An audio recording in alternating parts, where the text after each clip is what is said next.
बहुत बड़ा निर्णय लिया। आज पूरे प्रदेश के अंदर 90 के 90 विधानसभाओं के अंदर तिरंगा यात्रा निकाली जा रही है और बहुत बड़ा जोश है। मैं कहूँगा आज जो हम खुली हवा में सांस ले रहे हैं, ये देन अगर किसी की देन है तो हमारे ये वीरों की देन है। आज मैं कहूँगा वीरों को सलाम करते हैं, उन माताओं को सलाम करते हैं जिन्होंने बच्चों को जन्म दिया। और मैं खासतौर पर यही कहूँगा कि जो हमारा संविधान है, डॉक्टर बाबा अम्बेडकर जी ने किस तरह से लिखा, आज जो संविधान के तहत हम जी रहे हैं, हम खुली हवा में जो सांस ले रहे हैं, तो बाबा साहब की देन है। तो आज बड़ी अच्छा यात्रा निकाली और खासतौर पर लाडवा के अंदर मैं लाडवा विधानसभा के संयोजक डॉक्टर पवन सैनी जी को, आज हमारे जो मेंबर पार्लियामेंट श्री नरसिंह सैनी जी उनका और राजकुमार सैनी हमारे जो अध्यक्ष है, सबका, अमित जी हमारे साथ खड़े, खुराना जी जो हमारे नगर परिषद के भाभी साक्षी जी यहाँ पे अध्यक्ष है, सबका बहुत धन्यवाद दूँगा। बड़ा युवाओं में जोश है, ये जोश हमेशा सर, जिन शहीदों के कारण आज हम खुली हवा में सांस ले पा रहे हैं, उनके प्रति हमारा क्या कुछ कर्तव्य होना चाहिए? जिन शहीदों के कारण हम खुली हवा में सांस ले पा रहे हैं, उनके परिवार के प्रति हमारा क्या कुछ कर्तव्य होना चाहिए? हमें मार्गदर्शन लेना चाहिए, उन माताओं से, उन पिताओं से हमें मार्गदर्शन लेना चाहिए। जिन शहीदों ने बलिदान दिया, इससे बड़ी बात नहीं होती। अगर वो शहीद वहाँ बॉर्डर पे बलिदान ना देते तो शायद आज हम खुले हवा में नहीं कर सकते थे। ऐसे परिवारों को हमेशा हमें सम्मानित करना चाहिए। सर, लोग के लिए क्या कुछ मैसेज रहेगा ऐसी आम जनता के लिए कि शहीदों का किस प्रकार से सम्मान किया? देखिए, मैं तो एक बात कहूँगा, जहाँ भी शहीद परिवार का कोई भी बच्चा भी मिले, चाहे भी हमारी बहन मिले, हमारी माताएं मिले, पिता मिले, वहीं होकर उनको सलूट करना चाहिए। ये सबसे बड़ा उनका जिगरा जो है बड़ा खुशी से होता है। इन माताओं को हम प्रणाम करेंगे, बहुत बड़ी बात है। उन माताओं का जिगरा देखिए, उन्होंने परवाह नहीं करी। एक बेटा अगर शहीद हो गया तो दूसरे बेटे को भी उन्होंने आर्मी के लिए तैयार कर दिया। तो ऐसी बहुत माताओं को हम प्रणाम। Thank you. आप लोग यहाँ पर उपस्थित हुए, उसका क्या कुछ मैन उद्देश्य है? देखिए, ये देश हिंदुस्तान की आज़ादी की जो 75वीं वर्षगांठ 2022 में मनेगी, उसका वर्ष शुरू हो रहा है 15 अगस्त से। और जो मेरी पार्टी है, दुनिया की सबसे बड़ी पार्टी है भारतीय जनता पार्टी, उसके लिए देश सबसे पहले है, उसके बाद पार्टी है, उसके बाद कार्यकर्ता, हम लोग सारे हैं। देश रहेगा तो हम लोग रहेंगे। और इस देश की अस्मिता के लिए, इस देश की एकता और अखंडता के लिए, इस देश को आज़ाद कराने के लिए कितनी हमारी माताओं की कोख ने बलिदान दिया। जब भगत सिंह की माँ रोने लगी तो भगत सिंह ने उसकी माँ को कहा, अपनी माँ को भी, आप माँ रोई क्यों, फांसी मुझे होने। तो भगत सिंह की माँ ने कहा, बेटा मैं इसलिए नहीं रोई आपको फांसी हो रही, आप देश के लिए अपनी जान, अपना बलिदान दे रहे हो। मैं इसलिए रोई, अपनी कोख को भी एक भगत सिंह और पैदा होता, और भगत सिंह पैदा होता। तो ऐसी बहुत सी माताओं की कोख ने बलिदान दिया है। और ऐसी मैं कह सकता हूँ बहनों की राखियों ने बलिदान दिया है, बहनों की सुहागों ने बलिदान दिया है।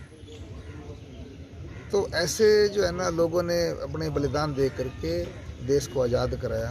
आज हम आज़ादी की जो खुले आसमान में, खुली हवा में सांस ले रहे हैं, उनके कारण हम लोग, हम सब का वजूद है, हमारे देश का वजूद है। मैं सबसे पहले तो उनको नमन करता हूँ। और उन्हीं के सम्मान के लिए अपने प्रदेश के हमारे मुखिया हैं संगठन के, चौधरी ओम प्रकाश धनखड़ जी, और मैं कह सकता हूँ हरियाणा के अहोभाग्य हैं। इस प्रदेश के 2.5 करोड़ जनता के सौभाग्य की बात है जिनको ऐसा मुख्यमंत्री मनोहर लाल जी मिला, जिन्होंने नारा दिया हरियाणा एक, हरियाणा में। तो हमारे दोनों मुखियों ने, सरकार के मुखिया ने, हमारे संगठन के मुखिया ने तय किया, हम पूरे प्रदेश में 1 अगस्त से लेकर के 15 अगस्त तक हम शहीद सम्मान तिरंगा यात्रा का आयोजन करेंगे, जिससे लोगों के अंदर देशभक्ति की भावना जगे। उसके निमित्त सभी 90 विधानसभा क्षेत्रों में इस प्रकार की तिरंगा यात्राएं निकाल रहे हैं। हमारे कोई पार्टी का झंडा नहीं है इसमें, सारे लोग, जो भी देश प्रेमी लोग हैं, वो सारे इसमें सम्मिलित होकर के एक मैसेज प्रदेश में, देशभक्ति का मैसेज, इसके निमित्त जा रहे हैं। आज लाडवा में जो है 9 अगस्त के दिन आज हमारे कार्यकर्ता यहाँ पर इकट्ठे हुए हैं और बाजार में से तिरंगा हाथ में लेकर के शहीदों के सम्मान में आज तिरंगा यात्रा निकालें। तो लाडवा में कौन कौन सी जगह पे सर तिरंगा यात्रा निकालें? लाडवा में हम यहाँ से मेन रोड पे जाएंगे, लाडवा कुशेतर रोड पे, रामकुंडी चौक से होते मेन बाज़ार में, और हमारे वहाँ जो शहीद आजम भगत सिंह की जो प्रतिमा है उस पर पुष्प अर्पित करके फिर हम मेन बाज़ार, बजाजा बाज़ार से होते हुए जो चक्की है वहाँ पर, उस चौक से हम रविदास मंदिर के पास, वहाँ हम जो है ना मेन रोड पे चढ़ेंगे, हिंदी रोड पे, और उससे अम्बेडकर चौक से होते वापस यहाँ पर आएंगे। और अपने इस विधानसभा क्षेत्र में जो भी शहीदों की प्रतिमाएँ हैं, चाहे जो है ना कोल्हापुर के कारगिल से संजीव कुमार की प्रतिमा हो, चाहे गोविंदगढ़ में प्रतिमा है, हमारे यहाँ मदनलाल ढींगरा जी की प्रतिमा है, और हमारे शहीद मनदीप सिंह यहाँ अंटेड़ी में प्रतिमा है, तो सब कार्यकर्ताओं की जिम्मेदारी लगा करके सब वहाँ पुष्प अर्पित कर करके, माल्यार्पण करके, तो आज इसका आयोजन है। सर, शहीदों की प्रतिमा के साथ साथ जो शहीदों के परिवार है, क्या उनके लिए भी आपकी कोई सरकार कदम उठाएगी? बिल्कुल, क्योंकि कहीं ना कहीं कई केस ऐसे आए जो पीड़ित जी कि आपके माध्यम से लोगों को जानकारी मिले। जब श्रद्धेय अटल बिहारी वाजपेयी जी की सरकार थी, उससे पहले 6 महीने बाद हमारे जो सैनिक था उसका बिस्तर आता था, एक लोटे के अंदर राख आती थी। लेकिन अटल बिहारी वाजपेयी जी कारगिल का युद्ध हुआ तो उस समय, मैं इतिहास की बात बता रहा हूँ, 1962 में चाइना के साथ युद्ध हुआ, 71 में हुआ, ठीक है ना, और उसके बाद इनकी कारगिल का हुआ, 65 और 71 पाकिस्तान का और 62 चाइना का। इनके कितने लोगों ने जान दी, कितने नौजवानों ने जान दिए।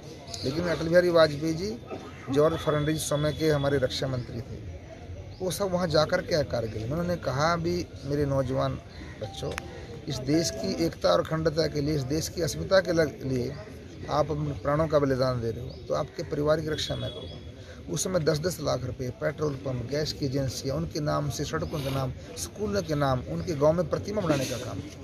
और अब तो माननीय मुख्यमंत्री जी ने इस हमारे 2014 से मुख्यमंत्री बने हैं, 50 लाख रुपए दिए, उनके परिवार को एक नौकरी भी देने का काम। तो ये क्या सर किसी सरकार, को मैं कह सकता हूँ, ये सरकार, मोदी सरकार, मनोहर सरकार, ये जवानों के लिए भी और किसानों के लिए समर्पित सरकार है। क्या सर उन परिवारों में से किसी को एक को भी नौकरी बिल्कुल दी है, क्यों नहीं दी। ये जो अंटेड़ी में जो शहीद हुआ है, उसके छोटे भाई को नौकरी दी है। Thank you sir. क्या कुछ इंतजाम किए गए हैं प्रशासन की तरफ से? प्लीज। हमारे साथ पूरी फोर्स है और ट्रैफिक पुलिस के इंस्पेक्टर साहब भी हमारे साथ आए हुए हैं, और ट्रैफिक को अगर जैसे भी होगा, मूव होगा, हम उसको डाइवर्ट करेंगे, और सिक्योरिटी के फुल इंतजाम। तो यहाँ पर आप देख सकते हैं पुलिस प्रशासन की तरफ से भी काफ़ी जो इंतजाम है अच्छे प्रकार से किए हुए हैं। तो